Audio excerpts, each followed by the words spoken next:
Salut à tous, vous écoutez le podcast Envergure. Si vous voulez apprendre à connaître le plus grand potentiel de l'histoire du basket français, j'ai nommé Victor Wembanyama, vous êtes au bon endroit. Voici notre épisode mensuel de Victor et les autres. On va revenir ensemble sur son mois de janvier et sur celui de ses concurrents à la draft NBA 2023. C'est parti. Le père aimait Hugo. Il prénomma Victor, ce fils dont le destin défraya les gazettes. Au menu d'abord, on parle de Victor, ensuite on parle d'un autre pour la draft 2023 et puis la P3, la partie 3, c'est un invité qui restera mystère aujourd'hui. Dans la première partie, on fera un petit bilan de quasiment mi-saison pour Victor Wembanyama. On analysera aussi les causes et conséquences de ce dry January, on peut dire, pour Victor qui reste dominant, un peu moins qu'avant néanmoins.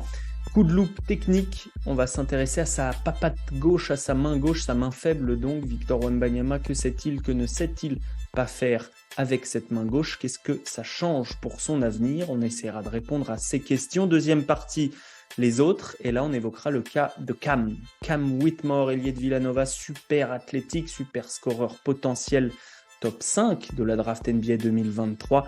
Portrait express, projection avec donc Julien et Thomas qui m'accompagnent pour ce podcast. Salut les gars.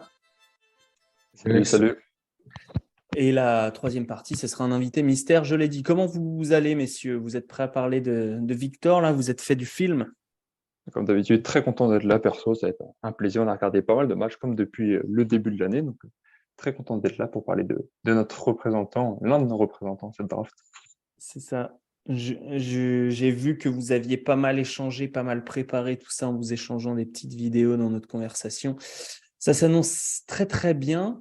Victor et les autres, épisode du mois de janvier. C'est parti.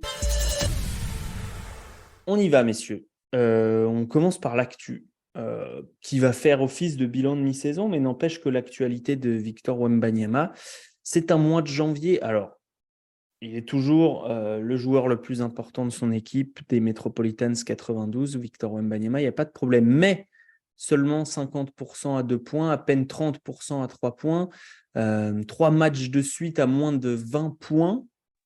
Au total sur le mois, 4 passes décisives, 14 ballons perdus. Alors voilà les stats de Wemby, comme disent les Ricains.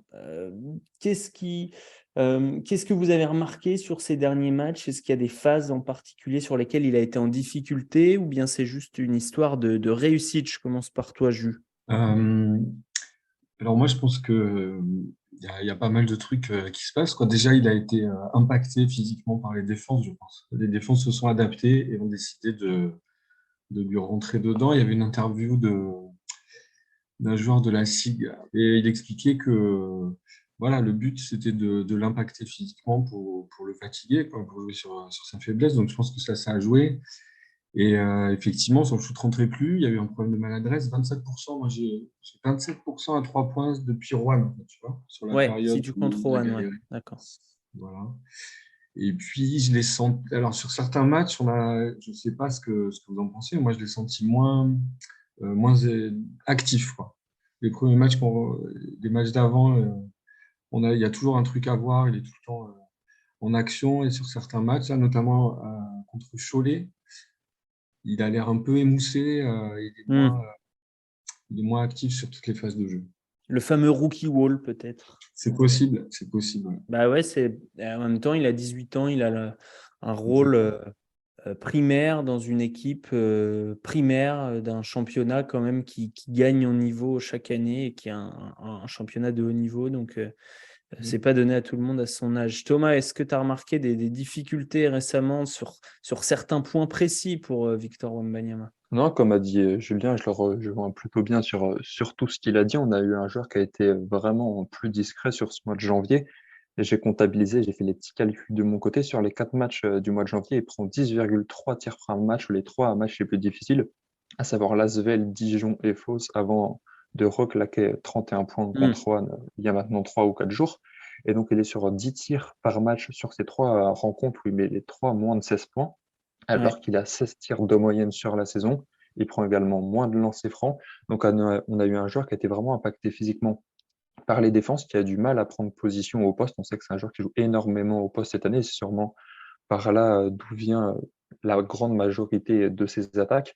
Donc, on a eu un joueur qui a complètement été sorti du système d'attaque des Mets par la défense adverse, qui l'a tout simplement empêché de toucher beaucoup de ballons et donc empêché de scorer sur un gros volume comme il arrivait à faire depuis le début d'année. Néanmoins, impact positif parce que 3 victoires en 4 matchs, qui n'étaient pas forcément des matchs faciles pour les Metropolitans 92. Alors, il y a des très beaux joueurs à côté de lui, hein.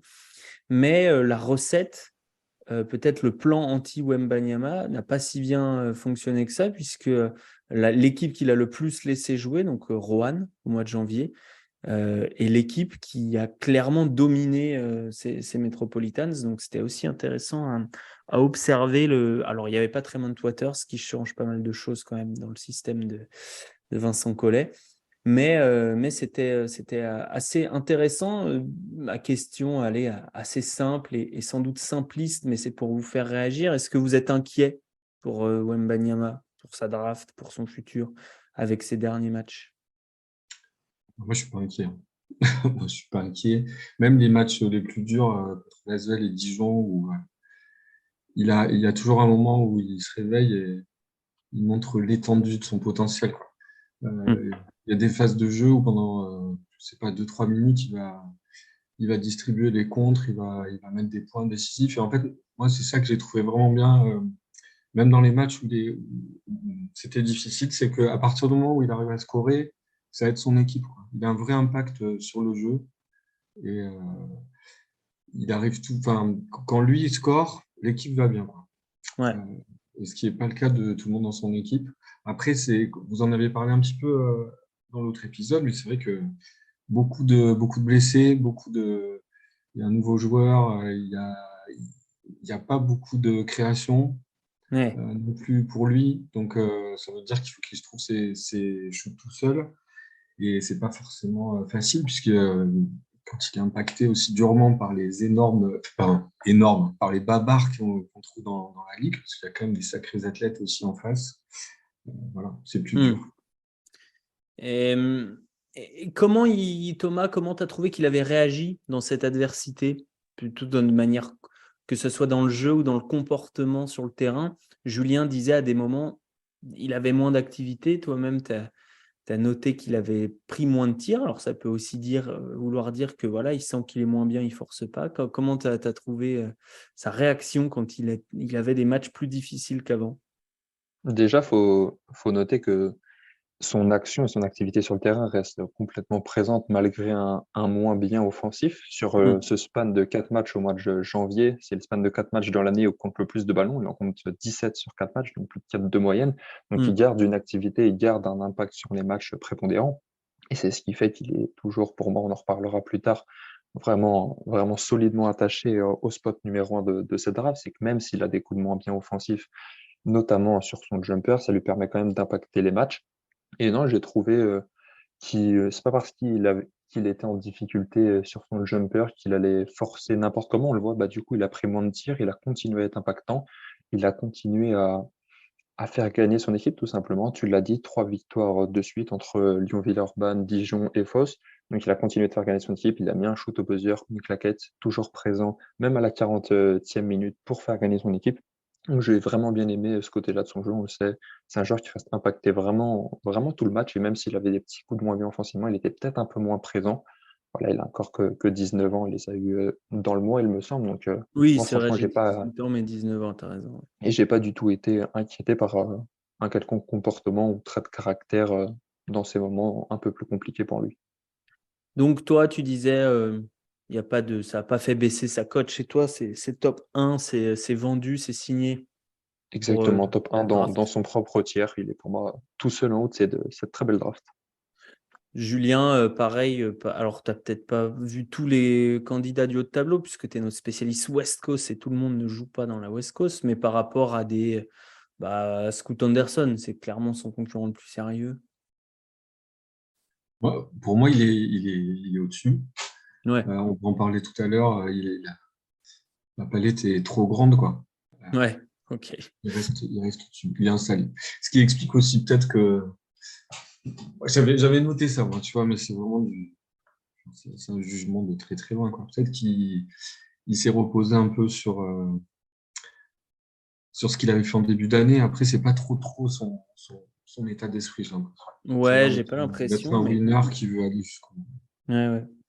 Pas l'impression que ce soit son caractère, mais ça peut aussi être de la fatigue physique, hein. Et puis, encore une fois, les défenses adverses qui ont commencé à s'adapter et à envoyer sur lui des joueurs avec un profil bien particulier, des joueurs évidemment plus petits que lui, mais plutôt que de mettre des grands 5 pas trop mobiles, on va mettre des joueurs denses, un peu longs mais près du sol, qui vont pouvoir justement lui rendre de l'impact au niveau de la hanche, au niveau du bas du corps, et gêner ses déplacements, gêner ses prises de ballon, l'empêcher d'aller prendre le ballon dans les spots qu'il affectionne. Julien t'en parlait tout à l'heure, tu parlais du poste, c'est des postes médians généralement, entre le bord de raquette et la ligne à 3 points. C'est là qu'il aime bien recevoir la balle, c'est là qu'il faisait beaucoup de dommages en début d'année, il en fait toujours d'ailleurs, mais voilà, Après, il s'est fait.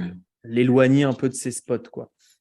Qu'est-ce que vous aimeriez voir dans un monde idéal? Qu'est-ce que vous aimeriez le voir montrer qu'il n'a pas encore montré sur cette première moitié de saison? Moi, j'aimerais surtout le voir avec des joueurs qui puissent le servir en pick and roll ou en pick and pop. Tu vois, c'est ça. Ouais, il va falloir attendre la NBA probablement. Et encore, ça dépend où il va, quoi. Après, Tremont Waters, c'est un bon joueur de pick and roll. Ouais, okay. Moi, je l'ai trouvé surtout impactant pour lui-même, quoi. Ouais. Et, oui.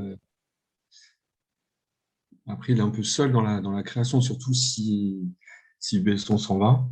Ça va être encore plus dur de lui trouver un. Ah bah là, on l'a bien vu face à Roanne. C'était une cata, hein.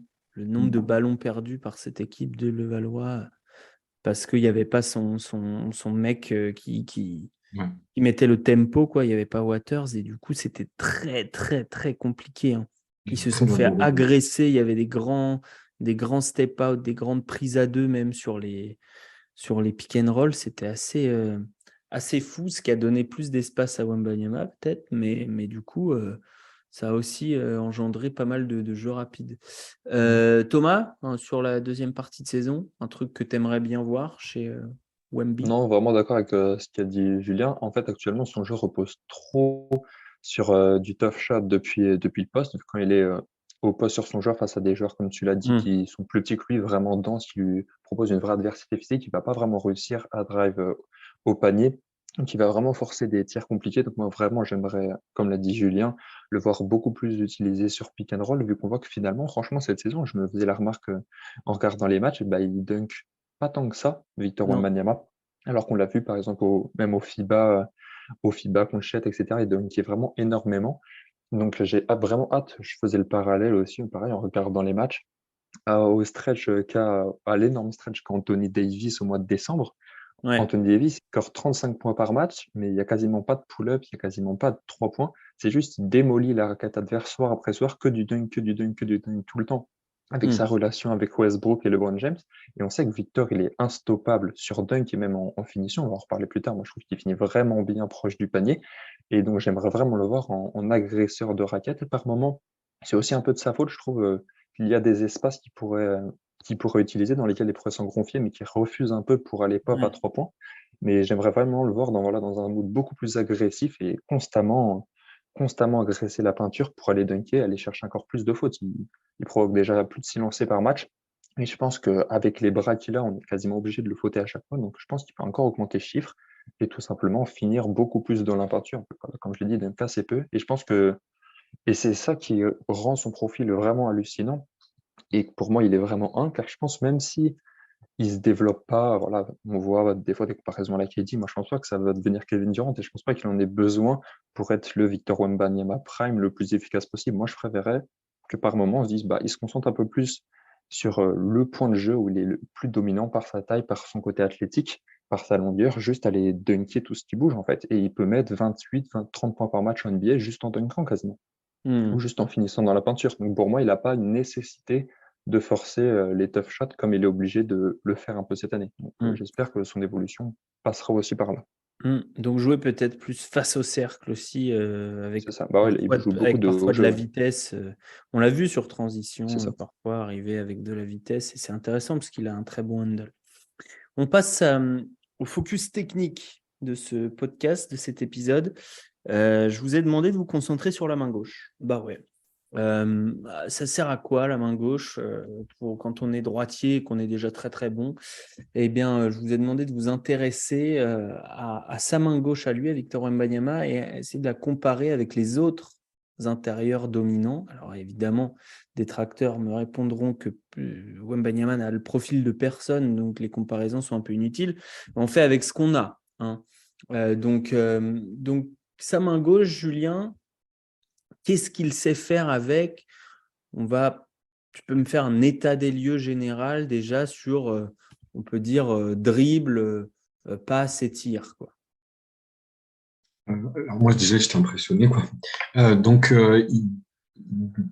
Ce que j'ai vu en premier, c'est qu'il défend très bien avec sa main gauche, ce qui n'est pas facile, en fait, autant en gestion du drop, de la défense en drop que la défense au cercle. Il dribble souvent aussi, il peut driver avec sa main gauche aussi, il le fait assez souvent. Et il y a quelques finitions, peut-être qu'on en parlera un peu plus tard, qui sont vraiment très impressionnantes avec sa main gauche. Des gestes qui doivent être hyper difficiles à faire et qu'il fait avec une maîtrise exceptionnelle, je dirais. Alors vas-y, tu peux rentrer dans le détail, il n'y a pas de problème. Déjà, quand tu dis il défend très bien avec sa main gauche, c'est quoi? C'est aller chercher le contre ou il y a d'autres choses? En fait, quand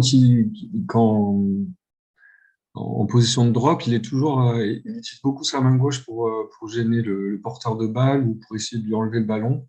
C'est un truc qu'il fait très bien et que, alors tu nous as demandé d'aller voir des grands, j'ai vu ça chez Bam aussi. Bam Adebayo qui le fait beaucoup avec sa main gauche. Ouais. Et puis après, il arrive à choisir sa main pour soit gêner l'attaquant, soit carrément le contrer, quoi. Et ça, c'est avoir cette distinction entre ses deux bras pour choisir avec quel angle il va contrer l'adversaire, c'est quand même très très fort, quoi, je trouve. Ah oui, oui. On ne se rend pas compte, mais Ouais. il n'y a Tout le monde ne que, sait pas le faire. il y a que peut-être 4-5 intérieurs, je parle de NBA aujourd'hui, qui sont capables de contrer des deux mains de cette manière-là. Et du coup, sur les finitions, qu'est-ce qui t'a marqué, toi, sur ces finitions main gauche? Ouais, je l'ai vu 3 fois faire un geste. Alors, je vais essayer de t'expliquer ça. C'est pas facile. En fait, il reçoit le ballon dans la raquette, justement. Ouais, Il fait un appel de pied et en montant, il arrive à tourner sur son épaule droite, tu vois. Il a le ouais. ballon dans sa main gauche avec le bras qui est tendu. Donc, son bras gauche, tu vois, fait une espèce de demi-cercle et il arrive avec le toucher, à finir l'action et à rentrer le panier, quoi. Donc, Je l'ai vu il a, faire la, il ça. a la main sous le ballon. Ouais, ouais, ouais. Tu vois, enfin, enfin, tout est difficile, quoi. La réception, la façon de tourner l'épaule et de déposer le ballon, tout doit être difficile à faire. Il le fait avec une décontraction et une facilité Hmm. euh, Ça fait impressionnante, quoi. une grande sensibilité au niveau des doigts, du coup, on peut Exactement. supposer effectivement de la mobilité fine, comme on dit, tout à fait exceptionnelle. Thomas, qu'est-ce que tu as ajouté pour la main gauche de Victor, d'autres aspects de son jeu qui t'ont paru notables? Déjà, juste pour confirmer ce que disait Julien, je suis vraiment très d'accord avec ce qu'il dit sur les contests qu'il arrive à faire main gauche. C'est vraiment très impressionnant. Et la première fois, je me rappelle que ça m'avait sauté à l'esprit en voyant un joueur, c'est quand, si vous vous rappelez bien, au Game 7 entre les Warriors et les Cavs, quand Irving met son shoot sur Curry, Curry vient Mhm. contester main droite, alors que Irving shoot de l'autre côté. C'est la première fois, je sais plus sur une vidéo, j'avais dû tomber. Du coup, c'est la première fois où je m'étais vraiment rendu compte de l'existence, entre guillemets, de ça, dans mes premiers pas de Ouais. suiveur de basket. Et du coup, bah, ouais, Victor Wembanyama a vraiment une très, très bonne faculté à gérer ses deux mains comme il le souhaite pour pouvoir contester selon l'angle qui est le plus optimal pour pouvoir vraiment bien contester son attaquant. Donc ça, c'est vraiment un gros point positif, je trouve.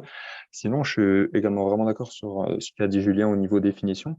On ne le voit pas encore énormément, comme il l'a dit. Pour l'instant, c'est quelques petites fois, car comme on l'a dit, il n'arrive pas encore énormément à aller au cercle depuis le poste. Et vu que comme il joue énormément au poste, on ne peut pas encore voir forcément énormément sa main gauche. On pourra sûrement le Hmm. plus l'avoir quand il aura un bon passeur de pick and roll et qu'il pourra vraiment finir sur pick and roll dans diverses solutions. Personnellement, j'ai envie qu'il progresse un petit peu sur cette manière d'enfoncer son joueur au poste. On sait c'est encore un joueur qui est très frêle, d'être un peu plus souverain dans son dribble pour pouvoir aller plus facilement monter au cercle main droite comme main gauche. Sinon, au niveau des passes, que Julien n'en a pas parlé, il passe assez peu, quasiment rarement main gauche. Il passe toujours à deux mains quand il a l'angle de la Hmm. main gauche ouverte. Après, c'est pas vraiment un défaut. Je dirais il y a beaucoup de bigs qui font ça. Même, par exemple, je regardais pas mal Alperen Sengun, qui est l'un des meilleurs passeurs NBA. Et il passe également très très peu main gauche, alors qu'il a une facilité assez exceptionnelle de passeur. Il passe main gauche quasiment que quand va y avoir une situation de pick and roll et que l'Oman du côté fort va Ouais. venir aider pour contourner ce joueur. Mais sinon, il y a énormément de passes qu'il pourrait faire qu'une seule main et qu'il Hmm. fait à deux mains également chez nous. Donc c'est pas vraiment un gros défaut, je trouve. Il y a beaucoup de joueurs qui n'ont pas cette faculté à passer main gauche. Jokic sait vraiment bien le faire, je trouve. C'est un peu le spécialiste dans la matière. Donc Victor Wembanyama, au global, par rapport aux autres monstres de son poste, je trouve il est clairement déjà très solide au niveau de la main gauche et il y a encore beaucoup d'améliorations possibles juste en la mettant plus en valeur, notamment par un dribble, par définition au cercle, qui vont pouvoir être répétés en NBA. Donc, c'est également un point vraiment positif, je trouve. Ouais, c'est la fameuse c'est semi-wraparound pass, quoi, où on reçoit la balle, il y a une aide et paf, on fait la petite passe. Elle est facile, cette passe-là, effectivement, à faire, qu'elle soit. Théoriquement, on peut la faire des deux mains. Et théoriquement, quand on est un bon pivot NBA, on sait la faire des deux mains, cette passe. Il y a pas de souci, effectivement, celle dont tu parlais, Thomas. Est-ce que vous avez d'autres choses ou d'autres comparaisons à faire par rapport à ce qui se fait de mieux en NBA à son poste? Est-ce qu'il y a d'autres finitions auxquelles on pourrait penser? Je pense peut-être alors, parler d'une sorte de hook shot ou ouais, un tir crochet, mais pourquoi pas un petit push shot aussi? Est-ce que vous l'avez déjà vu faire ça? Ça serait pas un flotteur parce qu'il est déjà tellement haut que ça flotte pas tant, mais voyez ce que je veux dire? Un shoot par-dessous, quoi, et non pas sur le côté, un shoot par-dessous. Est-ce que vous pensez qu'il en est capable? Est-ce qu'il a la main gauche pour faire ça? Personnellement, je ne crois pas l'en avoir vu faire. En tout cas, je ne l'ai pas noté. Donc, j'ai pas l'impression qu'il en ait déjà fait un. Ou peut-être je suis passé outre. Mais je pense, franchement, vu la qualité technique, comme tu l'as dit, dans le layup que tu parlais par rapport à Julien de mobilité fine qu'il a dans les doigts pour finir au cercle, je pense que clairement, j'ai l'impression que ses capacités sont sans limite. Donc je pense qu'il peut toujours tester de nouvelles choses et continuer d'améliorer sa palette offensive comme bon lui souhaite en fait. Hmm. Jus, je crois que c'est toi qui avais posté sur la conversation une vidéo de lui qui shootait main gauche à répétition. Ouais, c'est ça. Mais c'était à Nanterre, hein. Il a Oui, fait le maillot de c'était il y a Nanterre. longtemps, oui, c'est pour ça. Ouais, donc c'est un gars c'est ça qui est fou chez lui, hein, c'est que ça a l'air d'être un bosseur de folie qui a envie d'améliorer toutes les parties de son jeu. Et c'est ça qui est fun quand on regarde ses matchs, c'est que tu as l'impression qu'il invente un geste pratiquement à chaque fois, quoi. Un Hmm. nouveau truc que tu n'avais déjà pas forcément vu sur un terrain qu'il te fait. Ouais, donc moi je pense s'il travaille, il peut tout faire, quoi. Après, est-ce qu'il va en avoir besoin? J'en sais rien, je sais pas, mais quand il travaille quelque chose, j'ai l'impression qu'il peut le réussir parce qu'il a vraiment cette qualité Hmm. Et technique. c'est assez intéressant ce que dit Thomas sur les bons passeurs de cette taille, en tout cas, n'ont pas besoin forcément des deux mains. Je veux dire, si Ouais, on est très young, on est obligé de savoir faire la passe à une main parce qu'on a très peu de latitude par rapport à sa taille, etc. La passe à une main, main gauche, depuis le milieu du terrain jusqu'au corner droit, tu es presque obligé de savoir la faire si tu es un grand passeur. Victor Wembanyama peut sans doute la faire à deux mains. mais en fait, moi, c'est ce que j'avais noté pour Jokic, en fait. Il fait jamais de passe. Enfin, moi, alors, je le vois pas, il peut-être pas assez vu de match, mais il le fait très peu souvent, quoi, en fait. Mm. Parce que Ouais, justement, il peut faire toutes les passes qu'il veut avec ses deux mains. Alors, il dribble très bien main gauche, mais je l'ai pas vu faire de passe main gauche. ouais, c'est ça. Et puis, c'est un côté sécurisant de passer deux mains aussi. C'est peut-être, comme tu le dis, pour des joueurs aussi grands, qui ont cette faculté à être au-dessus des défenses, c'est peut-être aussi prendre un risque un peu bête sans trop de récompense derrière, alors que tu peux faire quasiment la même passe à deux mains. Donc, ça peut être quelque chose à creuser, mais c'est pas non plus une nécessité absolue pour des joueurs comme lui, je pense, comme tu le dis. Absolument. Eh bien, nous en avons fini avec cette petite palette technique sur la main gauche de Victor Wembanyama. On a parlé beaucoup de lui. Parlons un peu des autres dans cette classe de draft. Hasn't taken a lot of shots here today. And gave us one for the highlight reel. Et les autres pour cet épisode, c'est justement Cam Whitmore. Alors, je vais te demander, Thomas, de bien vouloir me dire qui est cet homme, ce prospect qui devrait être choisi assez haut quand même au mois de juin lors de la draft NBA.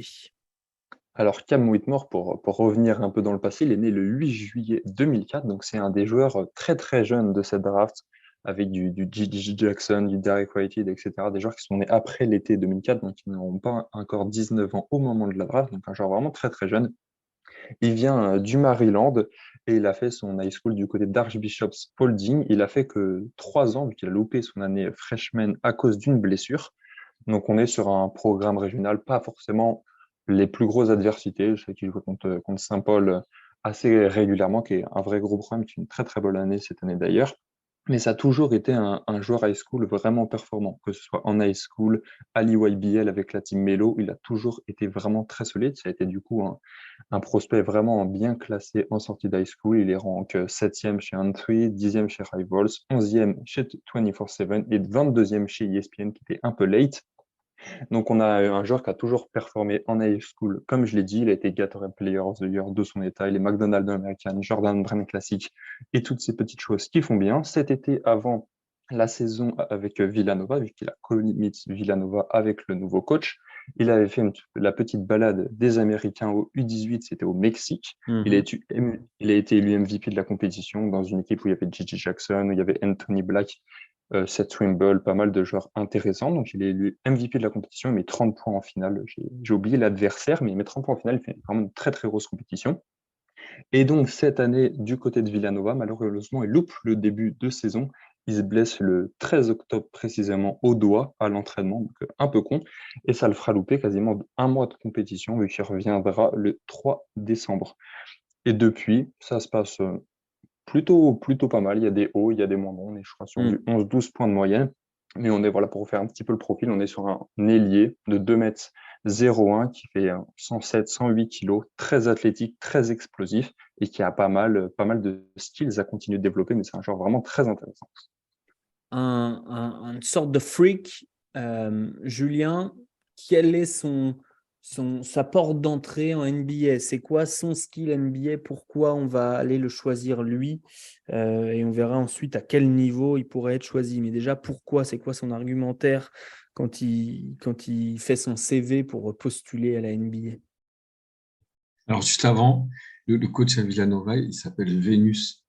C'est le coach Vénus. OK. Cam, sa porte d'entrée, c'est que c'est presque un ailier NBA idéal dans la projection. Il est grand pour un ailier, il est costaud, c'est un pétard physique. Il a une verticalité énorme, une vitesse assez impressionnante. Et puis, il possède un shoot qui commence à être très efficace, surtout en catch and shoot. Et il est capable de driver au cercle, pour l'instant tout droit, et de péter des dunks contre un peu tout le monde. Ouais. Donc, ça fait un joueur alléchant, quoi. Ouais. Alors, c'est pas que ça, mais franchement, pour ceux qui nous écoutent, qui n'ont vraiment jamais vu jouer, si vous regardez une mixtape de Cam Whitmore, vous allez péter un plomb, hein, parce que c'est impressionnant à plein de niveaux, quoi. C'est vraiment très, très, très, très impressionnant. C'est un peu un joueur à mixtape. J'aime pas cette expression parce que c'est plus que ça, mais c'est vraiment un joueur très impressionnant côté mixtape. Thomas, est-ce qu'on peut parler de ces autres points forts peut-être que Jus n'a pas évoqués et qui sont moins évidents, mais qui pourraient voilà, le faire choisir très, très, très haut dans cette draft. Voilà, l'une de ses qualités que je préfère, c'est déjà son niveau et même son potentiel en jeu off-ball. Je trouve qu'il est vraiment monstrueusement fort sur catch and finish. Il va faire des très très bons cuts pour se rendre disponible dans la raquette. Et après, comme tu l'as dit, c'est une machine à highlight, donc il monte sur tout ce qui bouge. Donc il va monter très très facilement au dunk avec beaucoup de férocité. Donc moi, j'aime énormément son jeu de catch and finish, pardon. Et le point que j'aimerais mettre en avant, qu'on voit malheureusement très très peu cette saison et qu'il a un usage rate assez faible et qui ne monte pas vraiment, c'est son passing game qu'on avait vraiment beaucoup vu du côté du FIBA des Amériques 18 cet été. Je crois qu'il était peut-être à 2-3 passes de moyenne. Il faisait vraiment des super passes, notamment en transition. On le voyait très à l'aise pour faire jouer ses partenaires. Il y avait même des très très belles passes demi-terrain, des petits kick-outs bien sentis avec quelques petites manipulations de défense. Ça devenait vraiment très très intéressant. Malheureusement, pardon, on ne le voit pas cette année, mais je pense que c'est vraiment un domaine de son jeu à ne pas négliger et qui est vraiment à prendre en considération pour son ranking dans cette draft, tout simplement. C'est intéressant que tu parles du jeu off-ball parce que c'est franchement une qualité très Villanova. Le jeu off-ball, si tu regardes, regardez Mikal Bridges couper toujours au bon moment, se présenter dans les espaces. C'est une école. Dante DiVincenzo, c'est pareil. Tous ceux qui sont passés par là-bas, généralement, savent jouer sans ballon. C'est un peu le principe. Il y a toujours du mouvement, mais ce n'est pas du mouvement n'importe comment. Il faut savoir où et quand bouger. Quel ranking dans sa position, Julien, est-ce que tu as vu dans cette draft un ailier meilleur que Cam Whitmore? C'est très simple comme question.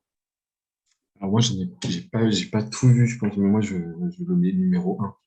Je le mets numéro 1 sur ce que j'ai vu. C'est trop fort, quoi. C'est trop fort. Il y a trop de flash qui pourraient cliquer en NBA. Pour moi, c'est le numéro 1. Au niveau des ailiers et pour Tom, juste pour... Moi aussi, je l'ai numéro 1 des ailiers pour l'instant. Ok. Et Jus, du coup, quel développement tu vois pour lui? Quels axes à travailler sur ce que tu as vu? Alors, sur les matchs que j'ai vus, je pense que ce qu'il faut qu'il bosse, c'est son dribble.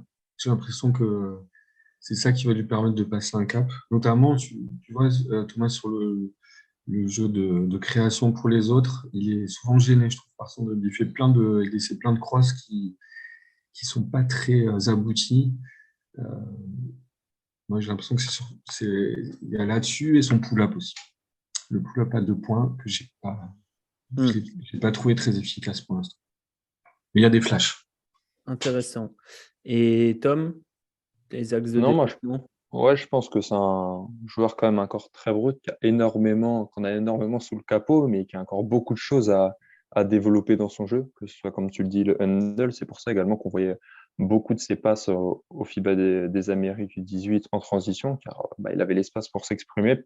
Donc son handle dans les petits espaces, la constance de son tir, même de sa défense, vraiment beaucoup de points à améliorer, même encore plus savoir vraiment comment utiliser son explosivité pour aller au cercle, à quel moment et comment drive plus facilement. Je trouve que c'est vraiment un prospect fascinant pour ça, car il a vraiment une upside assez énorme dans tous les secteurs du jeu. Même quand tu le dis, son pull-up, franchement, personnellement, j'ai dû regarder déjà beaucoup de matchs de Cam Whitmore entre l'high school, l'IWBL, le U18 cette saison. Je ne suis pas sûr d'avoir déjà vu un pull-up à mi-distance de Cam Whitmore.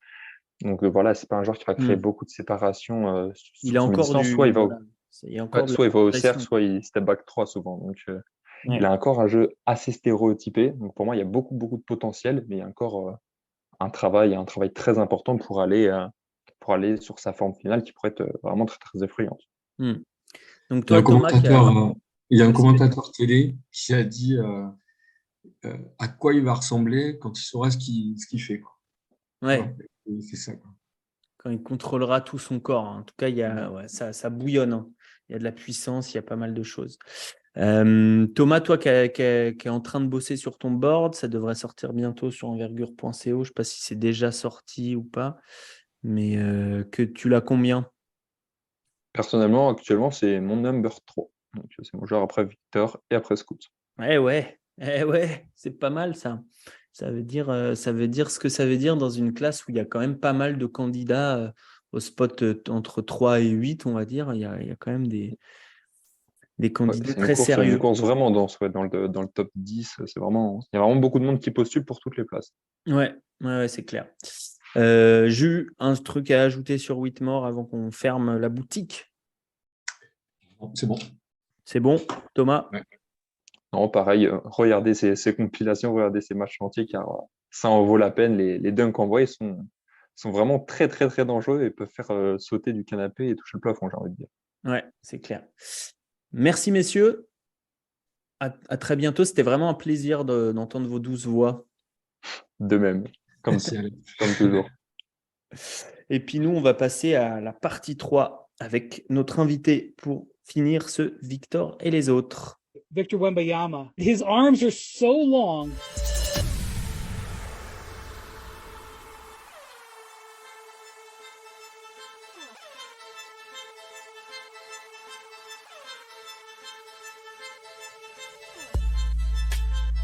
Et notre invité pour la partie 3, ce sera en anglais, mais il est espagnol, scout international pour Barcelone, Rubén Alcaraz. J'essaie de bien le dire. Hola Rubén, ¿qué tal?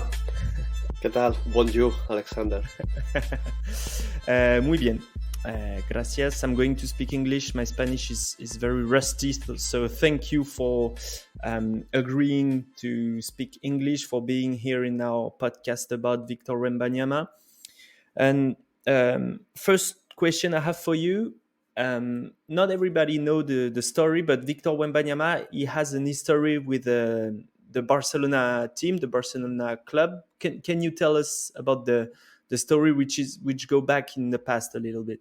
Yes, first of all, thank you for letting me to do in English. It's one of my duties to learn French.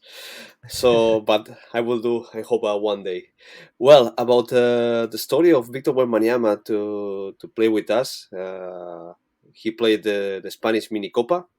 Is one of the best under 14 tournaments, or at least one of the most hyped under 14 tournament in the world, I would say. Well, we were like more than a year chasing him, right? Trying to recruit him, trying to invite him to know us as a club or facilities, to play some tournament, to make like let's say a tryout. Let's say, Mm-hmm. And well, we were trying to bring him, and at the end, the mother LOD decided, okay, it's a good opportunity for Victor to a good experience for him to play the mini copa, and well, we brought him. He was amazing, as he always is. And well, that's the story, that he played at least like 5 games with a Barca jersey. So you've been following Victor for long years now.